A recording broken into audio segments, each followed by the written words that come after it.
మన ప్రభైన యేసుక్రీస్తు నామములో మీకు వందనాలండి. బాగున్నారా? దేవుడు మిమ్మల్ని దీవించును గాక. చాలా దినాల తర్వాత మరొక వీడియో మీ ముందుకు తీసుకొని వస్తున్నాను. ఈ వీడియో మొదటి నుండి చివరి వరకు చూడండి. మీకు మేలుకరంగా ఆశీర్వాదకరంగా ఉంటుందని నేను ఆశిస్తున్నాను. ఈ వీడియో మీకు నచ్చినట్లయితే షేర్ చేయండి, లైక్ చేయండి, మీ ప్రార్థన విన్నపాలు కామెంట్ ద్వారా తెలియపరచండి. ఈరోజు వాక్య అంశం ఏంటిదంటే పేతురు గారు చెప్పిన మరి కొన్ని హెచ్చరికలు అన్నవారికి మనం గుర్తుపట్టాలి. హెచ్చరిక దాటితే దాని వెనుక గొప్ప ప్రమాదం ఉంటుందని చెప్పేసి మనం గమనించాలి. హెచ్చరిక అనేది మనము ఒకవేళ దాన్ని హెచ్చరిక దాటి హెచ్చరికను నిర్లక్ష్యం చేసి మనం దాన్ని పాటించకుంటే దానివల్ల ప్రమాదంలో ఇరుక్కపోతాం. మొదటిగా హెచ్చరిక అంటే ఒక రోడ్డు మరి తెగిపోయి మనవాడు వెళ్ళకుండా ఉండడం కొరకు ఒక పుర్రె బొక్కలు ఎముకల బొక్కలు వేసేసాడ హెచ్చరిక అని రాస్తారు. ఎందుకంటే దాన్ని ముందుకు మనం వెళ్ళకూడదు. ఆ హెచ్చరిక దాటినప్పుడు మానవునికి ప్రమాదంలో పడిపోతాడు. పేతురు గారు ఈ హెచ్చరికలు సంఘానికి ఎందుకు చేశాడు? ఈ హెచ్చరికల ద్వారా మరి సంఘం ప్రమాదంలో పడిపోకుండా ఉండు నిమిత్తమై చాలామంది వాక్యం చెప్పుతుంటున్నప్పుడు తప్పుగా అర్థం చేసుకునే వాళ్ళు ఉన్నారు. ఇది చెయ్యకు అని చెప్పిన మాటలకు ఇట్లా చెబుతారా అనే యొక్క వ్యక్తులు ఉన్నారు. ఈ బోధ మరి నన్ను ఉద్దేశించి మాత్రమే చెప్పాడు అని అనుకుంటారు. దేవుడు ఒకవేళ మనతో మాట్లాడినట్లయితే సత్యం మాట్లాడతాడు. మనుషులు మాట్లాడినట్లయితే అది పూత పెట్టినట్టుగా ఉంటుంది, నువ్వు చాలా మంచివాడివి అన్నట్టుగా ఉంటుంది. దేవుడు మరి అలా మాట్లాడండి, తప్పును తప్పుగా మరి దాన్ని హెచ్చరిస్తాడు, మంచి అయితే తాను ప్రేమిస్తాడు. ప్రియమైన మిత్రులారా, ఈరోజు చాలామంది తప్పును సరిదిద్దుకోకుండా అలాగనే తప్పుగా ఆలోచన చేసుకునే వాళ్ళు, తప్పుగా మరి మాట్లాడే వాళ్ళు చాలామంది ఉన్నారు. ఇక్కడ పేతురు గారు కొన్ని విషయాలు మన ముందు ఉంచాడు. అసలు ఏమి మన ముందు ఉంచాడు అని మనం చూసినట్లయితే ఇక్కడ మొదటిగా సాతానుకు మనం రాజీపడి బ్రతకద్దు.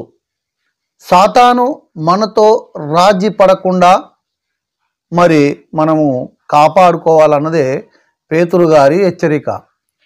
ఎందుకు సాతానుతో మనం రాజీ పడొద్దు, సాతాను మనతో రాజీ పడొద్దు అనుకున్నట్లయితే సాతానుకు మనం రాజీ పడ్డా, సాతాను మనతో రాజీ పడ్డా జరిగే ప్రమాదం మనకేనండి. సాతాను గాడు ఏ రీతిగానైనా మనతో మంచి చేసుకొని ఆ మంచిలో మనలను ప్రమాదంలోనికి తీసుకొని వెళ్తాడు.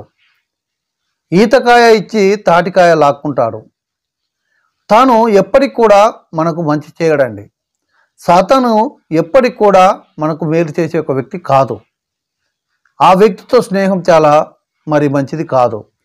సాతాను అంటే ఏంటిది? చాలామంది సాతాను అంటే మరి ఏదో రెండు కొమ్ములు పెట్టుకొని భయంకరంగా ఉంటుందన్న ఒక రూపాన్ని చూస్తారు. సాతాను అనగా ఏంటిది అంటే చెడ్డ వాళ్ళ యొక్క గుంపేనండి. చెడు తత్వం, అదొక వ్యక్తిత్వం. సాతాను అనగా వ్యక్తిత్వం. చెడ్డ వ్యక్తిత్వంతో మనం ముందుకు వచ్చేదాన్ని సాతాను అని చెప్పేసి మనం గమనించాలి. అంటే చెడ్డ వాళ్ళతో అన్న విషయాన్ని మనం అర్థం చేసుకోవాలి. చెడ్డవాళ్ళతో మనం రాజీ పడకుండా, చెడ్డవాళ్లకు మనము చెడ్డవాళ్ళు మనతో రాజీ పడకుండా ఈ లోకము, లోకాశలు, లోక వాటితో కాకుండా మనము దేవునితో రాజీ పడే ఒక వ్యక్తి కావాలా.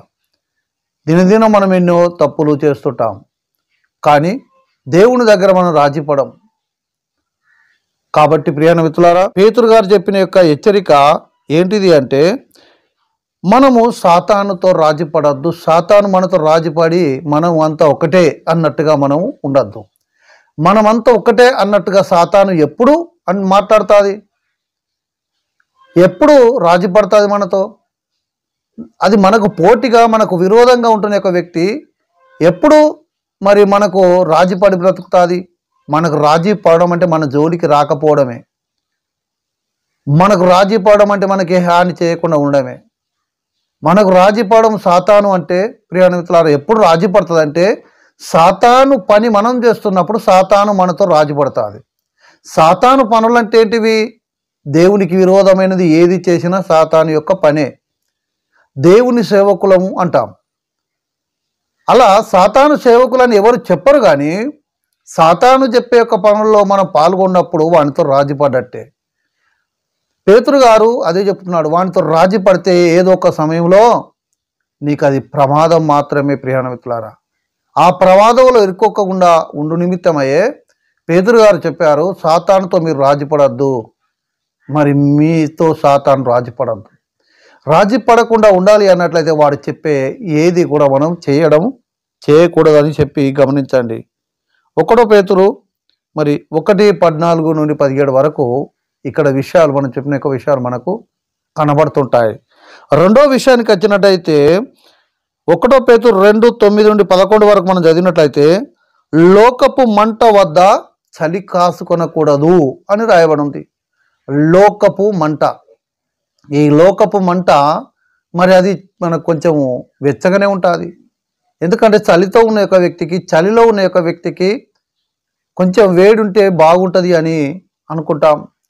మనము మన పరిస్థితిని సాతాను గాడు ఆలోచన చేస్తాడు, ఈ లోకం ఆలోచన చేస్తాడు, దేంట్లో లొంగిపోతాడు, దేంట్లో పడిపోతాడు, ఏది మరి వీరికి చేస్తే వీరు నష్టపోతారు అని చూస్తుంది. లోకం దగ్గర మనకు నెమ్మది దొరుకుతుందని కానీ, లోకం దగ్గర మనకు మేలు దొరుకుతుంది అని కానీ, ఈ లోకపు ఆలోచనల దగ్గర మనకు కొంచెం ప్రయోజనం ఉందని కానీ, ఈ లోక సంబంధమైన వాటిలో ఏదో మనకు మేలు దొరుకుతుందని కానీ, దాంట్లో మనం కొంచెం చేద తీసుకోవచ్చు అని కానీ ఎప్పుడు కూడా పనుకోకూడదు. ప్రియాణమిత్రులారా, ఎప్పుడు అది ప్రమాదమే. ప్రమాదకరమైన దాని దగ్గర మనం ఉండకపోవడం చాలా గొప్పది. లోకపు మంట వద్ద మనం చలి కాచుకోకుండా ఉండడం చాలా మంచిది అన్న సంగతి ఇక్కడ మనం గమనించాలి.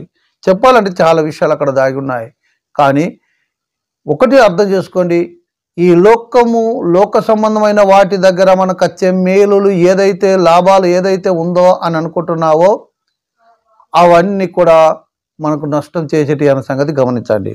మూడో విషయానికి ఇక్కడికి వచ్చినట్లయితే నిద్ర మత్తులోకి జారకుండా మరి నువ్వు జాగ్రత్తగా ఉంచుకోవాలి. ఎందుకు నిద్రమత్తులో? కొంచెం కునుకుపాటు అయితే ప్రమాదము మన చుట్టూ పొంచి ఉంటుంది. నిద్ర మత్తులో, నిద్ర అంటే ఏ నిద్ర? ఏ నిద్ర మత్తు గురించి మాట్లాడుతున్నారు? ప్రియాణమిత్రులారా, మనం ఈ లోకాశల్లో, లోకవాటిలో మనము నిమగ్నమైపోతున్నప్పుడు మనము నిద్రమత్తులో జారుకున్నట్టుగా ఉంటాం. చిన్న ఉపమానం మీతో నేను చెప్పాలనుకుంటున్నాను. ఒకరోజు ఒక ఆయన పడవ వేసుకొని మరి గంగ దాటిస్తూ అక్కడ జీవనోపాధి గడుపుకునేవాడు, చాలా సంతోషంగా బ్రతుకుతున్నాడు. ఒకరోజు తనకు గిరాకీ రానందున ఆ గంగలో తన యొక్క ఓడను కట్టేసుకొని తాడుతో అందులో ఓడలో నిద్రపోతున్నాడు. ఆ ఓడలో నిద్రపోతున్నప్పుడు అక్కడ ఏం జరిగింది అంటే, మంచిగా అటుకు ఇటు ఊగుతుంది ఆ తాడు పట్టి కట్టేసినందుకు. ఆ ఊగినందుకు మంచి నిద్ర పట్టింది మనోనికి. ఆ నిద్ర పట్టగానే తను ఏం చేశాడు అంటే నిద్రలో అలాగనే జారుకున్నాడు. ఆ తాడు దిగింది, ఆ యొక్క ఓడ కొట్టుకొని పోతుంటే చాలామంది పిలుస్తుంటున్నారు, ఏమయ్యా లేవు అని, ఒడ్డు మీద ఉన్నవాళ్ళు. కానీ ఇతను అనుకుంటున్నాడు, గిరాకీ కొరకేమో ఇంత మంచి నిద్ర ఇడిచిపెట్టుకొని ఏ రీతిగా నేను లేవాలి అనుకుని ఇంకా నిద్రపోతున్నాడు. పోతూ ఒక కొండ ఎత్తుపై నుండి కిందికి నీళ్లు పోసే యొక్క స్థలానికి వచ్చే వరకు ఇతనికి మరి మేల్కొన్నాడు. ఆ మేల్కొన్న తాను తీసి చూస్తే అక్కడ ఇక చనిపోయే పరిస్థితిలో ఉన్నాడు. అప్పుడు అతనికి అర్థమైంది, ఎంతోమంది పిలిచారు కానీ నేను ఈ యొక్క ఊయల ఊగినట్టుగా ఊగుతున్న పడవలో ఆనందంగా నిద్రపోయాను. ప్రియాణమిత్రులారా, ఈ యొక్క లోకం దగ్గర అనగా మనము నిద్రమత్తులో జారుకునడం అనగా ఎక్కడికి వెళ్ళే ప్రమాదం వస్తుందో మనకు తెలియదు. ఏ చిన్న తప్పుడు మాట మనం మాట్లాడితే దాన్ని సమాజం వారు పట్టుకుంటారో తెలియదు. ఈరోజు మనం చేస్తున్న యొక్క బోధ కావచ్చు, మనం మాట్లాడుతున్న యొక్క మాట కావచ్చు, మనం చేస్తున్న ప్రసంగంలో ఏదైతే ఉందో మనం ఏం మాట్లాడుతున్నామో మనం అర్థం చేసుకోవాలి. మనం కొంచెం అజాగ్రత్తగా ఉన్నట్లయితే జారి ఈ యొక్క కింద పడిపోతాం, భయంకరమైన స్థితిలో మనం ఉంటాం.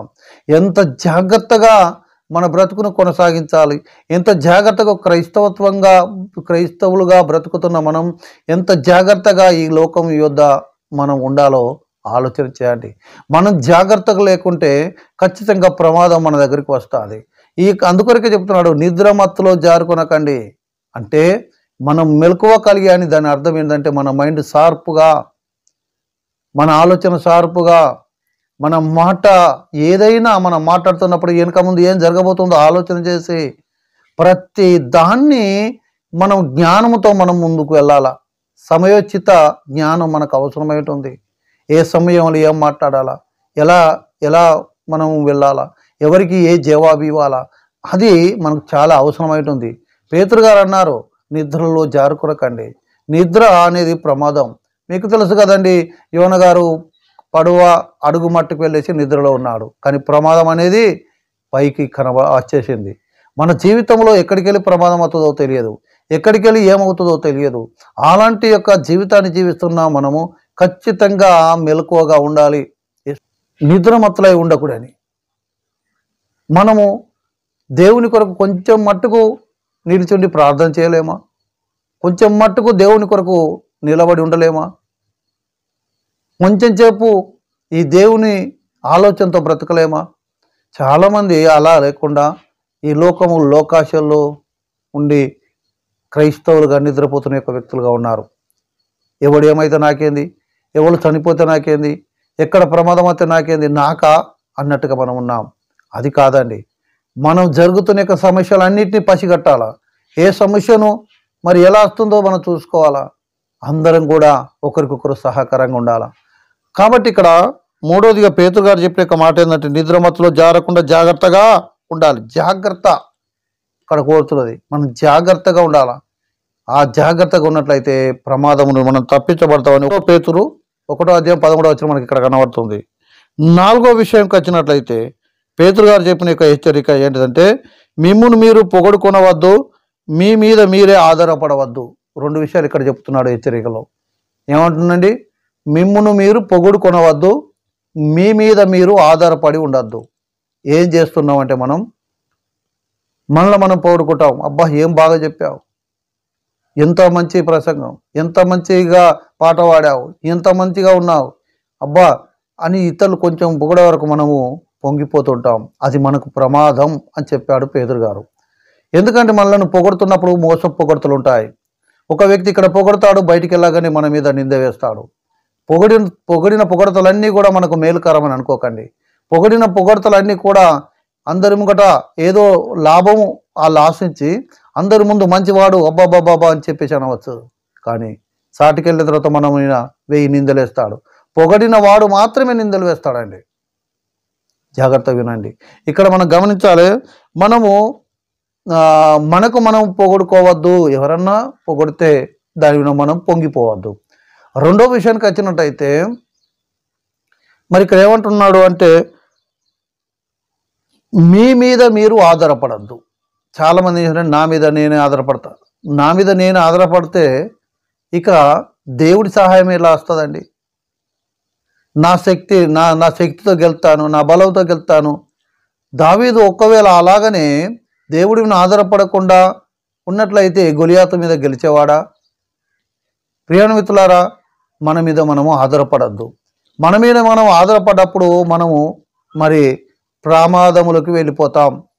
నేను గొప్ప, నాకు బలం గొప్ప, నాకు జ్ఞానం ఉంది, నాకు తెలివి ఉంది అని చెప్పేసి మనకు చదివిన చదువు మీద దాన్ని బట్టి కావచ్చు, మనకున్న అందం మీద కావచ్చు, ఉన్న బలం మీద కావచ్చు, దాని మీద మనం ఏం చేస్తుంటే పొంగిపోయి నేను ఏదైనా చేయగలుగుతాను నా బలంతో అని.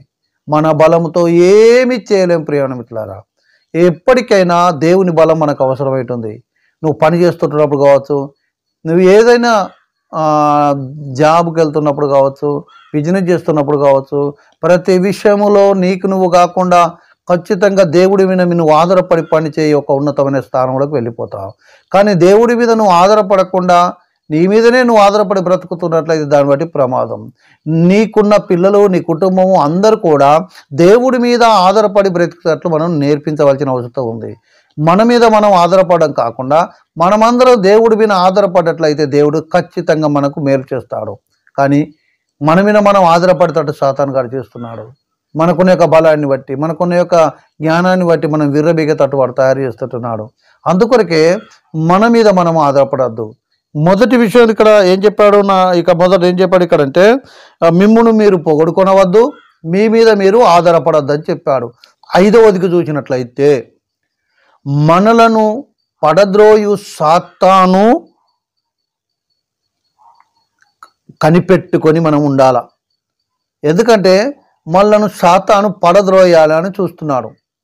ఎప్పుడు పడద్రోయాలా, ఎలా పడద్రోయాలా, ఎలా దొరుకుతాడు చూచారండి. ఇప్పుడు మనం యూట్యూబ్లో చూస్తున్నాం, చిన్న మాట తీసుకొని ఎన్నో విధాలుగా వాళ్ళ మీనికి గొడవలకు దిగుతున్న సమాజం మనకు కనబడుతుంది. తప్పు లేకున్నా కూడా తప్పుని క్రియేట్ చేస్తుంటున్నారు, తప్పుగా మాట్లాడమని అంటున్నారు. వాళ్ళకి తప్పు ఉన్నదా లేదా కాదు, అక్కడ ఎలా దొరుకుతాడు అన్నది వాళ్ళు ఎదురు చూస్తారు. ఎందుకు అంటే లోకం ఎందుకు ఇలా ఎదురు చూస్తుంది అంటే లోకము మరి అలా ఎదురు చూడడానికి కారణం మనం సర్వసత్యంలో ఉన్న యొక్క వ్యక్తి, సర్వసత్యంలో ఉన్న యొక్క వ్యక్తి నాదే సత్యమని అంటున్నప్పుడు లోకం మనకు విరోధం కాదా అండి? అందుకొరికి ప్రియ మిత్రులారా, ఇక్కడ మనం గమనించినట్టయితే వాని సాతాన్ని మనం కనిపెట్టుకొని ఉండాలి. ఎలా వస్తాడు, ఎలా పోతాడు, ఏం చేస్తాడు, ప్రతి క్షణము మనము కనిపెట్టుకొని ఉన్నట్లయితే, కనిపెట్టుకొని ఉండడం అంటే అర్థమైంది, సాతాను కనిపెట్టడం అంటే అర్థమైంది, దుష్టులను కనిపెట్టుకొని ఉండాలి. ఎవరు ఎలా వస్తారు, ఏం చేస్తారో మనకు తెలియదు. కనిపెట్టుకొని ఉండకుంటే మనం ప్రాబ్లంలో ఇరుక్కుపోతాం. అందుకొరకే మనం కనిపెట్టుకొని ఉండాలా. వాని దగ్గర నుండి మనం తప్పించబడాలా, కనిపెట్టుకొని మనం ఉండాలన్నది పేతురు గారి హెచ్చరిక. కనిపెట్టుకొని ఉన్నట్లయితే వాడు ఏం చేయలేడు. వాడు ఏం చేస్తున్నాడో మనకు అర్థమైనట్లయితే, వాడిని మనము గుర్తుపట్టినట్లయితే వాడు మనల్ని ఏం చేయలేడు. అందుకొరకే సాతాను గాని కనిపెట్టుకొని ఉండాలి. వాని క్రియలను, వాడు మనల్ని ఏం చేయబోతున్నాడో ఎలా అని సాతాన్ని మనం కనిపెట్టుకొని ఉండాలని 1 పేతురు 5:8 మనకు కనబడుతుంది ప్రియ మిత్రులారా. అలాగనే 6వ విషయానికి వచ్చినట్టయితే విశ్వాసమందు స్థిరులై సాతాన్ను ఎదిరించాలని రాయబడి ఉంది. ఏం చేయాలంట? విశ్వాసమందు స్థిరులై సాతాన్ను ఎదిరించండి అని హెచ్చరిక చేస్తున్నాడు పేతురు గారు. అంటే ఏంటిది? విశ్వాసంలో మనము స్థిరంగా లేం. సాతాన పోపు అనే ఎదిరిస్తున్నాం, కానీ విశ్వాసంలో మాత్రం స్థిరంగా లేదు. స్థిరమైన విశ్వాసం లేకుండా సాతాన్ను ఎలా ఎదిరించగలుగుతావు? నీ చేతిలో కత్తి లేకుంటే శత్రువు ఎలా హతం చేయగలుగుతావు? విశ్వాసం అవసరం. చాలామంది ఏం చేస్తుంటారంటే నాకు విశ్వాసం ఉంది అని అంటారు. విశ్వాసం ఉంది అని అంటారు, కానీ దేవుడి మీది కన్నా, సత్యం మీది కన్నా అబద్ధం మీదనే ఎక్కువగా విశ్వాసం. నిజమైన దానికన్నా అబద్ధం మీదనే ఎక్కువ విశ్వసిస్తారు జనం. దాన్ని విశ్వసిస్తారు, అబద్ధాన్ని. ఇప్పుడు దేవుడు చెప్పాడు ఈ పండు తినకు అని, సాతాను చెప్పింది పండు తినమని.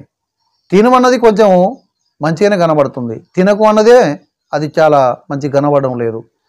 అందుకొరకే తినమన్నది బాగుంటుంది. ఇప్పుడు మనకు ఏదైతే ప్రమాదములకు తీసుకొని వెళుతుందో అది బాగానే కనబడుతుంది, తీపిగానే కనబడుతుంది. అరే దాన్ని తింటే తప్పేంది అన్నట్టు కనబడుతుంది. కాబట్టి ప్రియమైన మిత్రులారా, ఇక్కడ విశ్వాసం అంత స్థిరులై ఉండాలి. విశ్వాసం అంత స్థిరులు అంటే దేవుని మాట మీద, దేవుడు చెప్పిన దాని మీద మనము విశ్వసించాలి, దాని మీదనే స్థిరులై ఉండాలి. స్థిరులై ఉన్నప్పుడు మనం వచ్చే ఒక ప్రమాదాన్ని మనం తప్పించుకోగలుగుతాం. ప్రమాదములో పడకుండా ఉండు నిమిత్తమయ్యే పేతురు గారు మనకి హెచ్చరికలు చేస్తున్నాడు. ఇప్పుడున్న విశ్వాసం రేపు ఉండదు, రేపున్న విశ్వాసం ఎల్లుండి ఉండదు. ఎందుకంటే మొదటిగా దేవుని అంగీకరించినప్పుడు విశ్వాసం ఫుల్ ఉంటుంది, ఆ తర్వాత కొంచెం కొంచెం విశ్వాసం అనేది సన్నగిలిపోతుంది. కారణం ఏంటిది అన్నట్లయితే వస్తున్న సమస్యలు. ఈ సమస్యలు దేవుడు ఒక్కసారి బాగా చేయగానే విశ్వాసం వస్తుంది. ఆ తర్వాత మరి సమస్యలు పెరిగిన కొద్దీ, రోగాలు పెరిగిన కొద్దీ విశ్వాసం తగ్గిపోతుంటుంది, అది కొంచెం లేట్ అవుతుంటుంది. లేట్ అయిన కొద్దీ మన విశ్వాసం అనేది పడిపోతుంటుంది. అప్పుడు దేవుడిని పూర్తిగా విశ్వాసం తగ్గిపోతుంది. విశ్వాసంలో కోల్పోవడానికి కారణం ఏంటిది అన్నట్లయితే ప్రార్థించిన వెంటనే మనకు స్వస్థ కలగకపోవడం, ప్రార్థించిన వెంటనే మనకు లాభం రాకపోవడం, ప్రార్థించిన వెంటనే మనకు మేలు జరగకపోవడం. మరి ఒకప్పుడు జరిగింది ఇప్పుడు ఎందుకు జరగడం లేదంటే ఒకప్పుడు ఉన్న విశ్వాసం నీకు ఇప్పుడు లేదు. ఇప్పుడు విశ్వాసం అనేది నీకు తగ్గిపోవడం వల్ల నీకు వచ్చే యొక్క అద్భుతాలు, నీకు వచ్చే మేలు జరుగుతున్నాయి. అసలు రోగం వచ్చినప్పుడు ఆ రోగం పోవడం కొరకు దేవుని విశ్వసించడం సరైనది కాదు ప్రియ మిత్రులారా. నీ సమస్యలు వచ్చినప్పుడు సమస్యలు పోవాలని దేవుని విశ్వసించావే, నువ్వు విశ్వసించిన తీరు బాగులేదు. ఎందుకంటే దేవుడు అని విశ్వసిస్తే చాలు, కానీ నా రోగం పోగొట్టే దేవుడు అన్నట్టుగా నువ్వు సరి అయింది కాదు. ఎందుకంటే దేవుడు రోగాన్ని తీయగలుగుతాడు, ఆయన సర్వశక్తివంతుడు, ఆయనతో అవుతుంది. కానీ రోగాలను స్వస్థపరిచే దేవుడిగా నిన్ను విశ్వసించమని చెప్పలే దేవుడు. దేవుడిగా నువ్వు విశ్వసించు. ఇప్పుడు నీ తండ్రిని ఎలా విశ్వసిస్తావు? తండ్రిని తండ్రిగా విశ్వసిస్తావు. తండ్రిని ఏదో నాకు భూములు సంపాదించి పెట్టే యొక్క వ్యక్తిగా విశ్వసించినట్లయితే రేపు నాకేం సంపాదించి పెట్టినామని చెప్పి తండ్రికి దూరం అవుతావు. ఈ లోకమంతా అలాగనే ఉన్నది అనుకోండి. ఇక్కడ మన దేవుడని, సర్వశక్తివంతుడని, ఆయన గొప్పవాడని మనం విశ్వసించాలి. ఆయననే నమ్మకుండా, ఆయన్నే విశ్వసించలేకుండా మనకున్న సమస్యల మీద నమ్మకం మనకి ఎట్లా కలుగుతుంది? విశ్వాసం ఎట్లుంటుంది?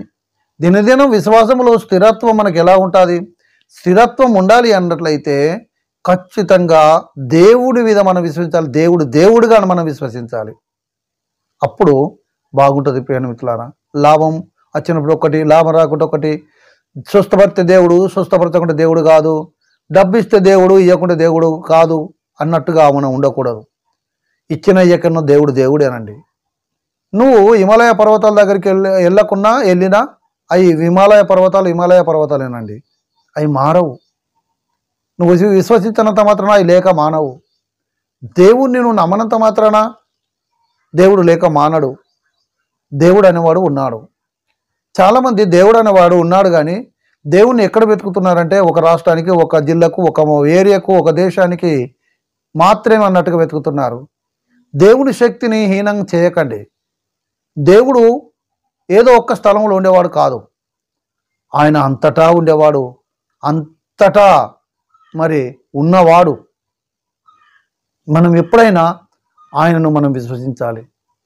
ఆయన ఎక్కడికైనా వెళ్ళేవాడని కాదు, ఎక్కడైనా ఉన్నవాడు ఆయన. మనము నమ్మాలి ఆయన ఖచ్చితంగా దేవుడని. ఇక్కడ విశ్వాసమందు స్థిరులై ఉండాలి. గాలికి ఊడిపోయాక దానిలాగా మనం ఉండద్దు. అందుకొరకే అప్పుడు సాతాను మనం ఎదిరించగలుగుతాం. సాతాను ఎదిరించాలంటే ముందు మనకు కావాల్సిన ఆయుధం విశ్వాసం. దేవుని మాటను చెప్పింది ఏది చెప్తే అది వినడం. విశ్వసించిన వాడు ఖచ్చితంగా వింటాడు, ఏది చెప్తే అదే చేస్తాడు. అందుకొరకే మనము ఖచ్చితంగా దేవుని విశ్వసించాలి, సాతాను మరి వెళ్ళగొట్టగలుగుతాం. అంటే విశ్వాసమందు స్థిరులై ఉండాలి, సాతాన్ని వెళ్ళగొట్టాలి అని చెప్పేసి 1 పేతురు 5:9 మనకి ఇక్కడ కనబడుతుంది. ప్రియ మిత్రులారా, 7వ విషయానికి వచ్చినట్టయితే ఈ లోకంలో ఎక్కడికి వెళ్ళినా ఏదో ప్రశ్నలు ఏదో అడుగుతుంటున్నారు. దేవుడి గురించి, సమస్యల గురించి ఎంతోమంది మనలను ప్రశ్నిస్తుంటున్నారు. అడుగు ప్రతివానికి, అడుగు ప్రతివానికి మనం జవాబు చెప్పేటట్టు ఉండాలని హెచ్చరిస్తున్నాడు పేతురు గారు. ప్రియ మిత్రులారా, అడుగు ప్రతివానికి సూటి అయిన సమాధానం మనం చెప్పవలసిందే. సమాధానము చెప్పకుంటే మరి అది అబద్ధమవుతుంది. నిజానికి సమాధానాలు ఉన్నాయి, అబద్ధాలకు సమాధానాలు లేవు. బైబిల్లో ఎక్కడ చూసినా మరి సమాధానం మాత్రం మనకు కనబడుతుంది, కానీ బైబిల్ చదివే విధానంలో తేడా ఉన్నట్లయితే మనం దానికి సమాధానం చెప్పలేము. సమాధానం చెప్పాలంటే మనం ఊహించుకొని బోధ చేస్తే ఆ బోధకు సమాధానం చెప్పలేము. సమాధానం చెప్పాలంటే మనకి ఇష్టమైన బోధలు చేస్తే సమాధానం చెప్పలేం. దేవుడు చెప్పింది చెప్పినట్టుగా మనం చెప్తే దానికి సమాధానం దేవుడు ఇస్తాడు. దేవుడు చెప్పేది ఒకటి, మనం చెప్పేది ఒకటి అయితే సమాధానం ఇవ్వం. ఒక విషయం అర్థం చేసుకోండి ప్రియమైన మిత్రులారా. ఒక రాజు ఉన్నాడు అనుకోండి. ఆ రాజుగారు ఒక మాట చెప్పారు. ఏమని చెప్పారంటే, ఇదిగో నువ్వు పలానా రోజు ఇక్కడికి రావాలని చెప్పాడు. అంటే ఒక 10 తారీఖు నాడు నువ్వు ఇక్కడికి రావాలని చెప్పాడు. ఈ వెళ్ళినవాడు 10 తారీఖు రామని చెప్పకుండా నువ్వు 10-12 తారీఖు వెళ్ళి రా అని చెప్పేసి వెళ్ళిపోయాను అనుకోండి. చెప్పేవాడు కరెక్ట్ చెప్పలేదు. దాన్ని బట్టి ఈ వెళ్ళే వ్యక్తి ఎక్కడికి వెళ్తాడు, ఎవరు చెప్పానని ఇతనికి తెలుస్తుంది. ఒకవేళ 10-12 తారీఖులు వెళ్ళినట్టయితే ఆ వ్యక్తి 12 తారీఖు వెళ్తే రాజుగారు ఆజ్ఞ ధిక్కరించిన వాడు అవుతాడు. రాజుగారికి కోపం తెచ్చిన వాడు అవుతాడు. అందుకొరకు నేనేం చెప్తున్నానంటే, దేవుడు ఏదైతే మనకు చెప్పాడో అది మనం బోధించినట్లయితే దానికి సమాధానం ఉంది. అది దేవుడే చెప్తాడు, దేవుడే చూసుకుంటాడు. సమాధానం లేకుండా బైబిల్లో ఏదీ లేదండి. ప్రతి దానికి సమాధానం ఉంది. కానీ నువ్వు చెప్పే విషయాలకు, నేను చెప్పే విషయాలకు సమాధానం లేదు. దేవుడు చెప్పేదానికి సమాధానం ఉంటుంది. అదేనండి. అవునా, దేవుడు నాతో మాట్లాడాడు, ఇప్పుడే కనబడి మాట్లాడాడు అని చెప్తాడు. ఎట్లా మాట్లాడినంటే, ఇక్కడ చెప్పేదేమో మనుషులను మోసం చేయడానికి దేవుడు నాకు ప్రత్యక్షమై ఇలా నాకు చెప్పాడు అంటారు. తీరా ఆ వ్యక్తిని ప్రశ్నించి అడిగేటోడు ఒకవేళ ఉన్నట్లయితే నాకు వాక్య చేత మాట్లాడాడని మళ్ళా వెనుకొస్తాడు. ఎందుకంటే సమాధానము మరి సరిగ్గా ఇయ్యలేడు ఆ వ్యక్తి. తప్పుడు యొక్క బోధల్లో సమాధానం ఉండదండి. అబద్ధ బోధల్లో సమాధానం దొరకదండి. ప్రియమైన మిత్రులారా, అబద్ధ బోధలు వినొద్దు, అబద్ధ బోధలు చెప్పొద్దు. అబద్ధ విషయాలకు ఏది కూడా ఉండదు సమాధానం. నిజమైన వాటికి సమాధానం దొరుకుతుంది. ఏ వ్యక్తి అయితే మనల్ని సమాధానం అడుగుతున్నారో ఆ వ్యక్తికి సమాధానం వాక్యానుసారంగా ఇచ్చినట్లయితే ఖచ్చితంగా సమాధానం దొరుకుతుంది. ఒక వ్యక్తి నన్ను ఇలా అడిగాడు, అయ్యగారు మరి నక్షత్రాలన్నీ రాలిపోతాయి అని రాయబడి ఉంది కదా, నక్షత్రాలను రాలిపోతాయి అంటే నక్షత్రాలు రాలిపోయినట్లయితే అందరూ కూడా బోధ చేస్తున్నారు, ఆ నక్షత్రాలను రాలితే భూమి మీద మరి ఎందుకు కొద్ది శాతమే చనిపోతారు? నక్షత్రాలు రాలినట్లయితే అంత పెద్ద సైజు నక్షత్రం ఈ చిన్న భూమి మీద పడ్డట్లయితే ఎలా పడగలుగుతాయి అన్ని నక్షత్రాలు భూమి మీద?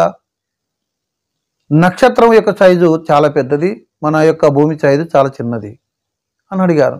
నిజమే, నేను అన్నాను, మీకు చెప్పిన యొక్క నక్షత్రముల గురించి ఏ వ్యక్తి అయితే చెప్పారో ఆ వ్యక్తిని అడిగినావా అన్నాను. అవును, ఆ వ్యక్తి చెప్పాడు, నిజమే ఈ నక్షత్రాన్ని రాలుతాయని చెప్పారు.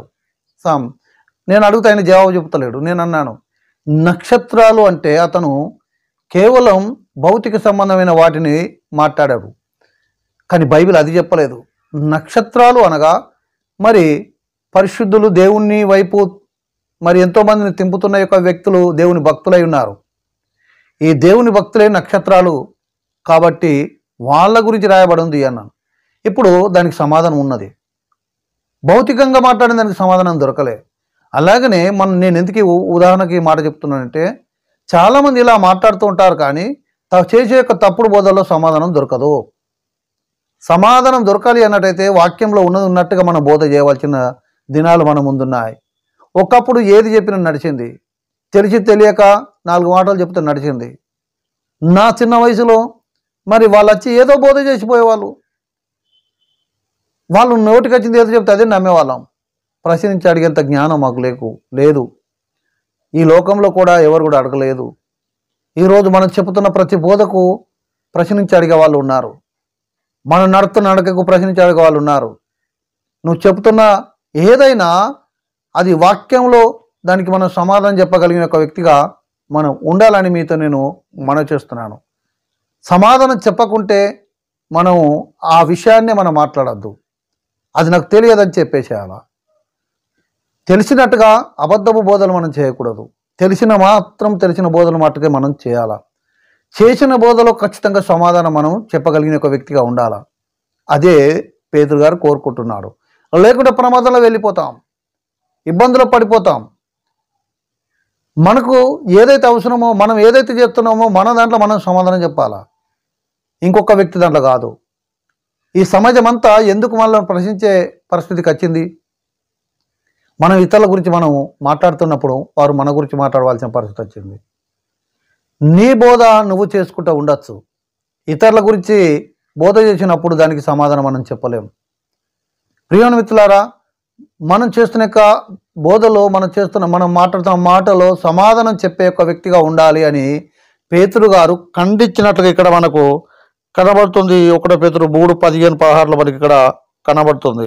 8వ విషయానికి వచ్చినట్లయితే, నీ సహోదరులను నిష్కపటంగా ప్రేమించాలి అని రాయబడి ఉంది. ఏ కపటం లేకుండా ప్రేమించు అన్నాడు. ఇదొక హెచ్చరికగా. ఎందుకండి, ఎందుకు ఇంత హెచ్చరిక చేస్తున్నాడు అంటే, ఈరోజు ఎట్లా సమాజం ఉందంటే పై కనబడుతున్నప్పుడు ఒక రీతిగా మాట్లాడతారు, లోపల ఒక్కటి ఉంటుంది. కుళ్ళు కుతంత్రాలు పెట్టుకొని మనము సమాజంలో తిరుగుతుంటాం. ఈ కుళ్ళు కుతంత్రాలు మన దగ్గర ఉన్నప్పుడు అది మనకు ప్రమాదం అని మనం గమనించాలి ప్రియమిత్రులారా. అందుకొరకే మనలో కల్మషం కానీ ఏది కానీ లేకుండా మన యొక్క సహోదరులను ప్రేమించవలసిన వస్తుంది. కపటము ఉండద్దు. ఈరోజు అన్నదమ్ములకు అదే. కయ్యూను హేబేలు గురించి మనం చూసాం కదండి. వారు మంచిగానే ఇద్దరు అన్నదమ్ములే, ఇద్దరు ఒక తండ్రికి పుట్టిన వాళ్ళే. కానీ ఇక్కడ జరిగిన విషయం ఏంది అన్నట్లయితే ఒక వ్యక్తి అర్పణ బాగుంది, ఒక వ్యక్తి అర్పణ బాగలేదు. ఒక వ్యక్తిని మీ దేవుడు మెచ్చుకున్నాడు, ఒక వ్యక్తిని దేవుడు మెచ్చుకోలేదు. లోపల కుళ్ళు అనేది వచ్చేసింది. కుళ్ళు ద్వారా ఏం జరిగింది? తమ్ముని చంపడానికి మరి ప్రేరేపించబడ్డాడు. అది ఒక ప్రమాదం. అందుకొరకే ఆ ప్రమాదంలోకి విరుక్కుపోయాడు ఇక వ్యక్తి. కుళ్ళు కుతంత్రాలు కపటాలు చాలా మంచిది కాదు. సహోదరుల్లో మరి ఇలా లేకుండా ఉండాలన్నదే పేతురు గారు చేస్తున్న యొక్క హెచ్చరిక. ఒకరోజు ఒక సహోదరుడు మేము కలిసి సేవ చేసేవాళ్ళం. మేము కలిసి సేవ చేస్తున్న సమయంలో చాలా మంచి సేవ చేస్తాడు. చాలా మంచి సేవకుడు అతను. దాదాపు ఒక 25 ఏళ్ళకు ముందు మంచి సేవకుడు. ఆ సేవకుడు మేము కలిసి సేవ చేస్తున్నప్పుడు ఒక ఆటోలో వెళ్తున్నప్పుడు తన భార్య కింద పడ్డది. ఆ తర్వాత ఆటో అయిన అతను తిట్టడం మొదలుపెట్టాడు. నేను అన్నాను, ఎందుకు తిడుతున్నావు అన్నాను. తప్పు. ఆ వ్యక్తి అన్నాడు, నువ్వు నాకెళ్ళి మాట్లాడకుండా బయటోనికి వెళ్ళి మాట్లాడుతున్నావు, నువ్వు నాకు నీ స్నేహం వద్దని చెప్పేసి మాకు దూరం అయిపోయాడు. నేను చాలాసార్లు అతన్ని మందలించాను, ప్రేమతో పలకరించాను. అతనికి ఒకరోజు సేవకులు అందరు కలిసి మీరు ఒకరికొకరు సెకండ్ ఇచ్చుకోండి అని చెప్పేసి బలవంతం చేశారు. నేను ముందే ప్రైజ్లాడని చెప్పేసి నేను సెకండ్ ఇచ్చాను. తాను ఇవ్వడం లేదు. ఈ యొక్క పాస్టర్ అంతా కలిసి ఆ యొక్క వ్యక్తిని ఇవ్వాలని చెప్పేసి అనగానే బలవంతంగా మీరు సెకండ్ ఇప్పిస్తే నా పగ పోతుందా అన్నాడు, నాలో కోపం పోతుంది అన్నాడు. ప్రియమిత్రులారా, ఆ వ్యక్తి చివరికి ఏమైపోయిందంటే సేవ పోయింది, కుటుంబం పోయింది, బ్రతుకు పోయింది, అనారోగ్య పాలకొచ్చాడు, చివరికి తను చనిపోయాడు. చూడండి, పౌలు గారు ఎందుకు హెచ్చరిక చేశాడంటే కొన్ని ప్రమాదాలు మనకు కనబడవు. ఆ ప్రమాదాల్లో ఇరుక్కపోకుండా ఉండు నిమిత్తమై మరి పేతురు గారు ఇలా మనకు హెచ్చరిక చేస్తుంటున్నాడు. సహోదరులుగా ఉన్న మనం ఒకవేళ పగ ఈర్ష్య పెట్టుకొని ఉన్నట్లయితే ఆ వ్యక్తి ద్వారా మనం ప్రమాదాలు పడిపోవచ్చు. దేవుడే దాన్ని బట్టి మనల్ని శిక్షించవచ్చు అన్నట్టు. అందుకు ఇక్కడ ఏమంటున్నాడంటే నీ సహోదరులను నిష్కపటముగా ప్రేమించాలి, ప్రేమించకపోతే అది నీకు ప్రమాదం అన్నాడు. అందుకొరకే మనము నిష్కపటంగా ప్రేమించే ఒక వ్యక్తిగా ఉండాలి అన్నది మనం గమనించాలి. 1 పేతురు 1వ అధ్యాయం 22వ వచనంలో కనబడుతుంది, 4వ అధ్యాయం 8వ వచనంలో మనకు కనబడుతుంది. కాబట్టి నిష్కపటముగా ప్రేమించే ఒక వ్యక్తిగా ఉండాలి సహోదరులను. 9వ విషయానికి వచ్చినట్టయితే పరుల జోలికి పోవద్దు అని రాయబడింది. ఎవరండి? పరులు. ఇతరుల జోలికి మనం పోవాల్సిన అవసరం ఏంది? పరుల జోలికి పోవాల్సిన మనకు అవసరం ఏంది? నీది అట్లా, నాది ఇట్లా, నీ అని చెప్పేసి వాళ్ళ దాంట్లోకి మనం పోవాల్సిన అవసరం ఏంది? వాళ్ళ యొక్క శ్లోకాలు తీసుకొని మనం బోధించవలసిన అవసరం మనకేంది? చాలామంది ఏదో టాలెంట్ చూపిస్తానని చెప్పేసి వాళ్ళే చూపించుకుంటూ మనము మాట్లాడుతుంటాం. వాళ్ళే చూపించుకుంటూ మనం మాట్లాడితే వాళ్ళ కోపం రాదా? మన టాలెంట్ అది కాదండి. మనకున్న యొక్క దేవుడు ఎంత గొప్పవాడో ఆయనను చూపించు. నిత్యం పూజిస్తున్న యొక్క వ్యక్తులకు వాళ్ళ గురించి మనం తప్పుగా మాట్లాడుతున్నప్పుడు వాళ్ళకు కోపం రాదా? నేనేం చెప్తున్నానంటే వాళ్ళ యొక్క గ్రంథాలు బట్టి మనం బోధించడం కాదు, మన గ్రంథాలు బట్టి మనం బోధించడం తప్పు కాదు. అందుకొరకే పరులు ఉన్నారు లోకంలో, ఉన్నోళ్ళు ఉన్నట్టు ఉండనివ్వండి. ఒక సామెత ఉన్నది కానీ లేపి తన్నించుకున్నట్టుంది అని కాదండి. నిద్రపోతున్న యొక్క సింహాన్ని లేపవలసిన అవసరం ఉందా? అందుకొరకే మళ్ళీ మనం జాగ్రత్తగా ఉండాలి. వాళ్ళు ఎట్లా ఉన్నారు, వాళ్ళు ఏం చేస్తున్నారు నీకు అవసరం లేదు. కేవలం నువ్వు సువార్త మాత్రం చెప్పు. సువార్త విన్నవాడు రక్షింపబడతాడు, విన్నవాడికి శిక్ష వస్తూ ఉంటుంది. వాళ్ళ జోలికి పోవాల్సిన అవసరం మనకు లేదు. వాళ్ళు మన జోలికి వస్తే దేవుడు విడిచిపెట్టాడు. దేవుని పని చేస్తున్నాం వల్ల మనం వాళ్ళ దగ్గరికి వాళ్ళ జోలికి పోకుండా వాళ్ళు మనం ఎందుకు వస్తే దేవుడు ఎప్పటికల్లని విడిచిపెట్టాడు. ఇది మాత్రం వాస్తవం ప్రియ మిత్రులారా. నా జీవితంలో నేను ఎన్నో అనుభవించాను. నా జోలికి వచ్చిన ఒక వ్యక్తిని దేవుడు ఎప్పుడు కూడా విడిచిపెట్టలేదు. నేనైపోయినప్పుడైతే దేవుడు నన్ను ఎప్పుడు కూడా నాకు సహాయం చేయలేదు. అది నా అనుభవం. ఒకరోజు ఒక వ్యక్తి వచ్చేసి ఊరికే నేను ఆయన జోలికి వెళ్ళలేదు, ఏం లేదు, కేవలం ఎందుకంటే యేసుప్రభువును అంగీకరించిన అన్న ఉద్దేశం కొద్దీ. అతని పేరు ముద్దం లచ్చయ్య. ఒక హోటల్ కాడ టీ తాగుతున్నాము. వచ్చేసి ఊరికేనే దేవుణ్ణి బట్టి నా మీద కోపం తెచ్చుకొని తాను నువ్వు మందు తాగి సాగురా అని చెప్పేసి అతను నన్ను దూషించాడు. వెళ్ళిండు పత్తి చేనులోకి వెళ్ళేసి మందు తాగి చనిపోయాడు. చనిపోయినందుకు నాకు సంతోషం లేదండి. కానీ నాకున్న బాధ ఏంటంటే ఒక వ్యక్తి కోల్పోయాడని మాత్రమే. ప్రియ మిత్రులారా, ఈ వ్యక్తి ఉట్టికున్న యొక్క వ్యక్తి జోలికి వచ్చాడు, దేవుడు విడిచిపెట్టాడా? మనం ఉట్టిగానే మనం ఆ ఇతరుల జోలికి వెళ్ళేసి వాళ్ళు తిడుతుంటే వాళ్ళు ఏమైనా చేస్తారు, దేవుడు చూసుకుంటాడా అంటే దేవుడు చూసుకుంటాడా? చూసుకోడు. కాబట్టి జాగ్రత్త. ఎవరి జోలికి పోవాల్సిన అవసరం లేదు. ఇది అంత్యకాలం, చివరి కాలం. ఈ చివరి కాలంలో నువ్వు జాగ్రత్తగా ఉండవలసిన వస్తుంది. నీ పని నువ్వు చూసుకో, నీ బోధ నువ్వు చేసుకో, నువ్వు మందిరానికి నువ్వు వెళ్ళు, నీ భక్తిని నువ్వు కాపాడుకో. ఇది నీకు పేతురు గారు చెప్తున్న హెచ్చరిక. 10వ హెచ్చరిక ఏం చేస్తున్నాడు అని మనం చూచినట్లయితే, క్రీస్తు నిమిత్తమై మనం హింసించబడి నిందించబడి ఉన్నప్పుడు మనం ఆనందించాలంట. క్రీస్తు నిమిత్తం, యేసయ్య నిమిత్తము మనం నిందించబడ్డా, నిందల పాలైన, శ్రమల పాలైన వాటిలో మనం ఆనందించాలి. మనం ఆనందిస్తామండి. దేవుడు నాకేం చేశాడు అని అంటాం తప్ప, ఈ శిక్ష నాకు ఎందుకు వచ్చింది, ఈ రోగం నాకు ఎందుకు వచ్చింది అని. రోగం లేకుంటే మనకు క్రైస్తత్వమే లేదండి, భక్తే లేదు, వేస్టే. మనకు శ్రమ అనేది లేకుంటే మనం అసలు సంపూర్ణం కాలేము. శ్రమ అనేది అద్దని కోరుకోవద్దు. శ్రమ మనల్ని ఒక ఉన్నత స్థాయికి తీసుకుని వెళ్తుంది. శ్రమ వచ్చినంత మాత్రాన దేవుని విడిచిపెట్టడం సరైనది కాదు. బాధలు వచ్చినాయని చెప్పి దేవుని విడిచిపెట్టడం కాదు. బాధలు వచ్చినప్పుడు మాత్రమే ఆ వ్యక్తి బలవంతుడు అవుతాడు. యోసేపు గోతులో పడేసినప్పుడు శ్రమ రాలే? చెరసాల్లో వేసినప్పుడు శ్రమ కాదా? పోతిఫరింట్లో శ్రమ పొందలేదా? శ్రమ పొందిన పిదప అతను ఒక ఉన్నత స్థాయికి రాలేదా? దావీదు శ్రమ పొందలేదా? మరి రాజుగా మారలేదా? ప్రియమిత్రులారా, ఒక శ్రమ వెనుక, దాని వెనుక ఒక బలమైన కారణం దేవుడు పెట్టాడు. శ్రమల్లో ఆనందించాలి. నాకు శ్రమ ఇచ్చినందుకు దేవానికి స్తోత్రం అని చెప్పాలి. నాకు బాధలు ఇచ్చినందుకు స్తోత్రం అని చెప్పాలి. నేను ఈ బాధల్లో ఒక బలవంతుడిగా చేస్తున్నందుకు నీకు వందనాలు అని చెప్పాలి. అందుకొరకే శ్రమ, బాధ, ఇబ్బంది ఏది నీకు కలుగుతున్నాదో దాంట్లో నువ్వు ఆనందించుమని హెచ్చరించాడు. ఏమని హెచ్చరించాడు? ఆనందించుమని. బాధపడకుండా కూర్చోమని కాదు, ఆనందించాలన్నట. ఆ ఆనందములో నువ్వు మేలు పొందుకుంటావు. నువ్వు ఆనందించే ఆనందమును బట్టి నువ్వు ఖచ్చితంగా నీ శ్రమ నుండి బయటికి వస్తావు. ఒకవేళ శ్రమలో నువ్వు ఆనందించక బాధపడ్డావనుకో, అదే నీకు హెచ్చరిక. అలాంటి బాధపడవలసిన అవసరం మనకు లేదు. ఈ విషయం ఎక్కడ ఉన్నది అంటే 1 పేతురు 4:14 మనకు కనబడుతుంది.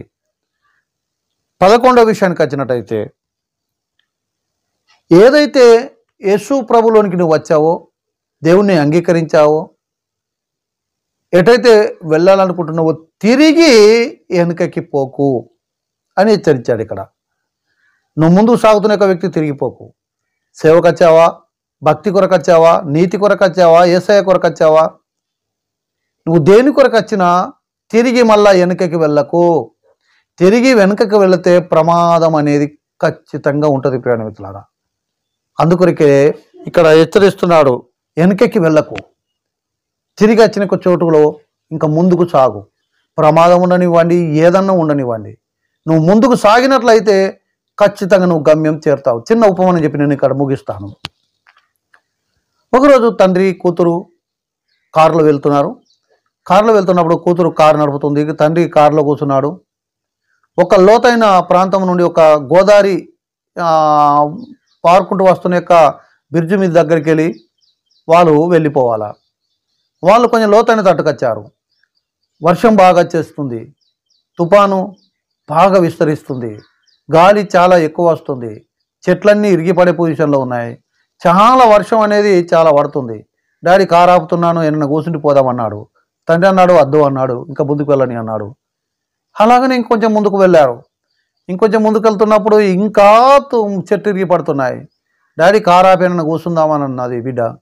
అప్పుడు డాడీ అన్నాడు లేదు ముందుకు వెళ్ళు అని. మళ్ళా ముందుకు కష్టంగా నడుపుతూ కారు కష్టంగా నడుపుతూ ముందుకెళ్ళింది. మళ్ళా ఆ యొక్క గంగ బ్రిడ్జ్ ఇటు కొంచెం ఎక్కే టైంలో అటు చూస్తే మొత్తం నీళ్లు బాగా వస్తున్నాయి, వర్షం పడుతుంటుంది, కారు నడపలేని పరిస్థితిలో ఉంది, తోవ కనబడలేని పరిస్థితిలో ఉంది. డాడీ ఇక్కడెక్కడన్నా మనం కూర్చొని మనం వెళ్ళిపోదాం. డాడీ అన్నాడు ముందుకు వెళ్ళని. కొంచెం ఇంకా దాటి పోతున్నప్పుడు కష్టంగా దాటి ఇట్లా ప్రమాదానికి దాటుకొని వెళ్ళిన తర్వాత గాలి తగ్గిపోయింది, వర్షం తగ్గిపోయింది. డాడీ అన్నాడు కారు ఆపేయమని. ఎందుకు డాడీ అంటే రెస్ట్ తీసుకుందాం. ఇందాక ఆపమంటే ఆపలేదు, ఇప్పుడు వెనక్కి వెళ్దామంటే నువ్వు ఇనలేదు, కాబట్టి ఇప్పుడు ఇంకా ఆపమంటున్నావు ఏంటంటే ఒకసారి వెనకకి చూడు అన్నాడు. వెనకకి చూస్తే ఏ ప్లేస్ నుండి కూతురు ఆగాలి అనుకుంటా వచ్చిందో ఆ ప్లేస్ దాకా నుండి ఇక్కడి దాకా వరద వచ్చేసి ఇళ్ళు కొట్టుకొని పోతున్నారు. ఆగిన వాళ్ళంతా కూడా చనిపోతున్నారు, వెనుకకు పరిగెత్తిన వాళ్ళంతా కూడా మునిగిపోయారు. ప్రియ మిత్రులారా, నేను ఎందుకు మీతో మాట్లాడుతున్నానంటే పేతురు గారు చెప్పింది అదే. మనము అత్యున్నతకి వెనుకకు పరిగెత్తితే ప్రమాదం వెళ్తాం. యేసయ్యను నమ్ముకొని అంగీకరించి ఒకవేళ వెనక్కి వెళ్తే మనం ప్రమాదంలో ఇరుక్కుంటాం. మనము ఒక అడుగు ముందుకేసిన మనము వెనక్కి వెళ్ళే ప్రసక్తి ఉండకూడదు. విశ్వాస జీవితంలో కానివ్వండి, భక్తి జీవితంలో కానివ్వండి, సేవ చేస్తున్న యొక్క విషయంలో కానివ్వండి, ఇతరులకు సహాయం చేస్తున్న యొక్క విషయంలో కానివ్వండి, ఆటంకాలు అనేటివి వస్తాయి. కానీ ఆటంకాల్లో మనం ముందుకు వెళ్తూ దేవుని కొరకు మనం బ్రతుకుదాం. పేతురు గారు చెప్పిన యొక్క హెచ్చరిక, నువ్వు ఎప్పుడైతే క్రీస్తులకి నువ్వు వచ్చావో నీవు తిరిగి పోకుండా నిమిత్తమే హృదయాలను స్థిరపరచాలా. అది మనకు మేలుకరం. అందుకొరకే ఇక్కడ పేతురు గారు చెప్పిన యొక్క ఈ 11 హెచ్చరికలు ఖచ్చితంగా నీకు మేలు నిమిత్తమై ఉండాలి అన్నట్టయితే హెచ్చరికల్లో నువ్వు ఖచ్చితంగా పాటించమని నీకు మనవి చేస్తూ ఈ వాక్యాన్ని ముగిస్తున్నాను. ఆమేన్.